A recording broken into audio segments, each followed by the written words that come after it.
Hi guys, and welcome to Module 3. We're talking about social and emotional development this week. So let's go ahead and take a look at our module objectives.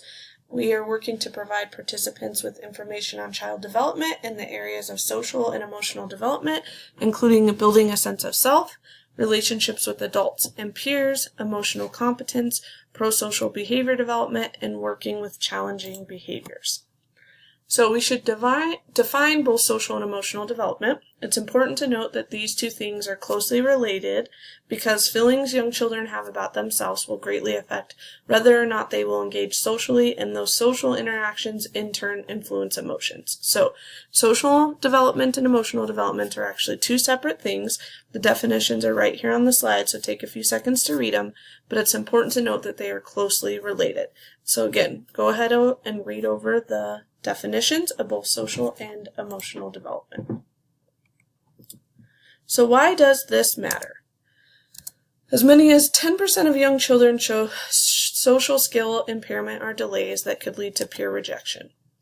Preschoolers with challenging behavior typically experience peer rejection, unpleasant interactions with family members and teachers, predictable and consistent school failure, and lack of community integration. Intervening at a young age shows the highest gains. So basically, when we're looking at children who are struggling socially and emotionally, the sooner we can intervene to give them support, the better off they are going to be.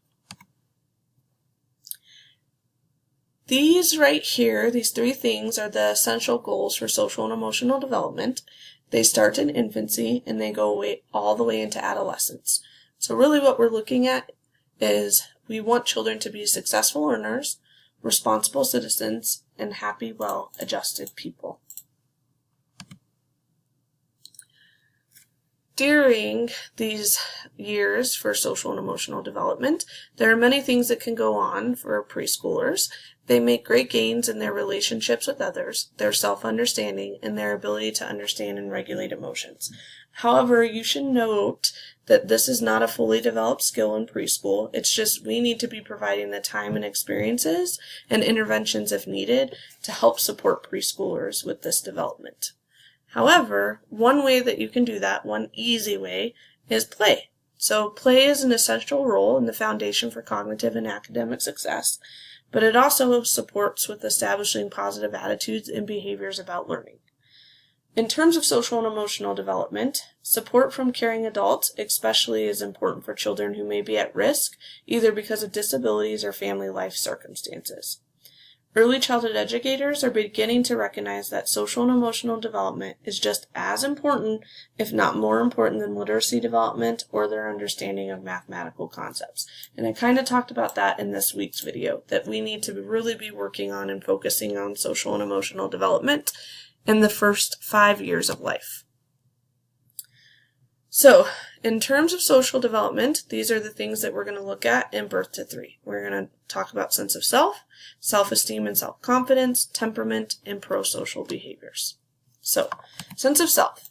Research actually suggests that when newborns are born, they really have no sense of self. So, this means that they view themselves and their primary caregivers as one unit, and then everybody else is out there. So, two separate things, but they themselves are not apart from their primary caregivers. However, they begin to sort this out within a few weeks of life. So by 4 months, they begin to realize that they are separate from their parent or caregiver, but that parent and caregiver is the source of all security and trust. So they really depend upon them, and this is why separation anxiety may occur. In 8 to 9 months, infants are starting to separate people into categories: me, my parent and caregiver, people I know, and people I do not know. As we move into toddlerhood, this is when we start to see the emergence of true self-identity. Toddlers may claim independence through strong emotions, preferences, opinions, desires, and needs, which those of us working with toddlers, this should feel just about right. So this is when we start to see the I, me, mine, and my. And that's pretty normal and typical, and that's them kind of figuring out that sense of self. They will start to develop a sense of belonging to their caregiving group, and they will show strong group affiliation, and including demonstrating a preference for particular friends. They're also more socially aware during this time and capable of caring for others. So another piece to social development is this idea of self-confidence and self-esteem. So like social and emotional development, these are two separate concepts, but they are often spoken about together. So self-confidence is the ability to believe without a doubt that you're capable of doing something successfully. Self-esteem addresses how a person regards or approves of him or herself, or more simply, whether one likes or loves him or herself. So really, these two build upon each other. So success builds upon success, and success builds confidence. So if you are self-confident, you will endure failures and frustration as long as they're not consistent.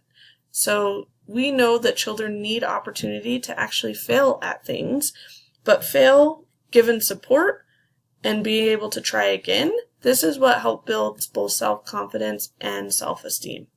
It's also important to note that young children are receiving critical messages from caregivers at this time about whether they're loved or not, and if their families are and in themselves are acceptable. So it's really important that you are building those positive relationships so that young toddlers start to develop self-confidence and self-esteem. Temperament is another piece of social development. Everyone is born with a temperament. Temperament describes the characteristic way in which individuals, both children and adults, interact with the world. There are three main types: easy and flexible, slow to warm up, and difficult and feisty. So essentially, everybody, when they are born, is born with a temperament. This shapes early social communication for infants and toddlers because it's how they respond and react to situations, people, and the environment. So if you look at the table over on the right, you will see that temperament traits involve things like activity level, mood, intensity, persistence. So it pretty much describes, like we said, how they communicate and interact with the world. So caregivers should be aware of their own temperament and how that temperament might affect the children in their care, because sometimes it's in tune with, or it might be against the odds of a child. And it's really our responsibility as the adults to adjust our own temperament and not the other way around for the children in our care.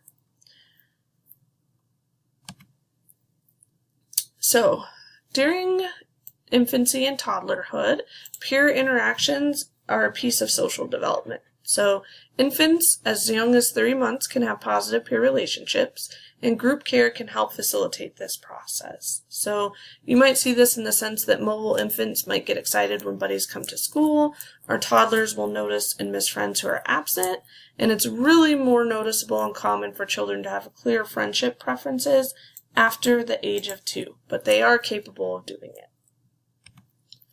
So we're going to take a minute and talk about this notion of pro-social behaviors.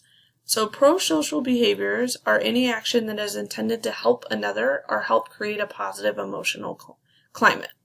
So before these skills can actually develop, infants and toddlers must first be cared for by respectful, caring adults who demonstrate these behaviors in all that they do. And these back and forth exchanges that happen are critical to development. So essentially, infants and toddlers have to learn that they are valued, and in turn, they will learn how to value and respect others. So really, pro-social behaviors are an essential component of being able to make friends, be accepted, and be a socially competent person. They're also essential to having an idea about what is right and wrong, or good or bad.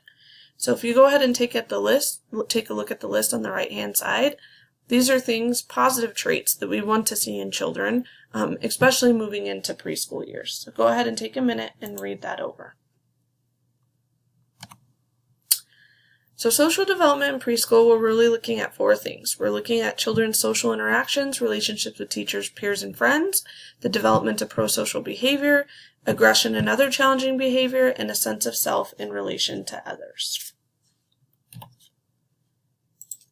So, social interactions, relationships with teachers and peers and friends. We know preschoolers are likely to have close relationships with their teachers, and they will develop attachments. They can develop attachments with more than one adult. They are more likely to have positive and frequent and more complex interactions with peers as long as they have time and space to develop those. And social dramatic play really will increase those skills. Friendship skills are also linked to self-regulation and empathy, which are part of emotional development, but they're also important nonetheless. Prosocial behavior will continue to develop during this time, and we already talked about what prosocial behavior is, but cognitive development in preschool is going to allow for a better understanding of others' feelings, which will help promote prosocial behavior. We also know that secure attachments lead to more prosocial behaviors as well. Some children, preschool children, are more prosocial than others, and these differences can carry out into later years. However, you are still going to see aggression and challenging behaviors. But preschoolers are far less likely to have tantrums, less likely to hit or fight with other children. But if you do have a preschooler with aggressive behavior and they're not addressed, they're probably going to continue on with those behaviors. And this is where you might see relational aggression, which is essentially bullying. It's that being mean or excluding other children. A common way that you might see this in preschool is the whole, "you're not coming to my birthday party" that you might hear about sometimes. So we also want to look at a sense of self in relation to others. We know that preschoolers have gained a more fully developed sense of self, and this helps develop into self-esteem, but feedback from adults is extremely influential. So you really, really have to make sure that you're having positive relationships and positive interactions with the children in your care. So here are some ways that you can promote social development in preschool. First, you can create a caring community of learners. So you need to use kind, caring, respectful language, draw individual children into groups by allowing them to communicate ideas, use shared rituals, use class projects, meetings, and jobs. So get kids involved in what it is that you're doing throughout the day. You also need to allow for social time. So children need extended periods of time to interact with each other. Socio-dramatic play is key, but you also need to be involved in their play, scaffolding their interactions as they move along. You also need to model and discuss conflict resolution. So we know that social problem solving skills can be taught. You shouldn't take over situations, but instead you should try to model and discuss ideas of how the problem can be solved. And you can also incorporate and should incorporate social and emotional curriculums into the classroom. And there's a variety of them out there. So I think this quote kind of sums up what we're talking about here. But the single best childhood predictor of adult social adaptation is not school grades or classroom behavior, but rather how well a child gets along with other children. That's key. So in the last couple of minutes, I just want to go over the stages of play. There are 4. We know that play is a child's work because through play, children develop socially, physically, cognitively, and emotionally. So there's solitary play, parallel, associative, and cooperative, and we'll talk about it. So solitary play is that birth to 2, children tend to play alone alongside other children, even though other children may be in the room. Parallel play is around the age of 2, so children are starting to play near each other. They may not actually interact, and they're actually engaged in their own activities. Associative play is when preschoolers, it's generally preschoolers, are starting to play independently, but they also will begin to mimic each other, and they may begin to talk, borrow, take turns with toys. Cooperative is interaction that occurs for the purposes of play, and this is usually late preschool because speaking and listening skills have developed so that children can communicate with each other. We are going to skip this activity, and we are going to move on to what it is that we have coming up next week. So pay careful attention to play. We're going to talk about it in our weekly meeting. You have your discussion question due this week, and then you are finishing up your resource collection items. You're doing lesson plan on one area of social and emotional development. Remember, you only have to turn in 1 to me, but you may turn in all 3 if you would like. All right, have a great week.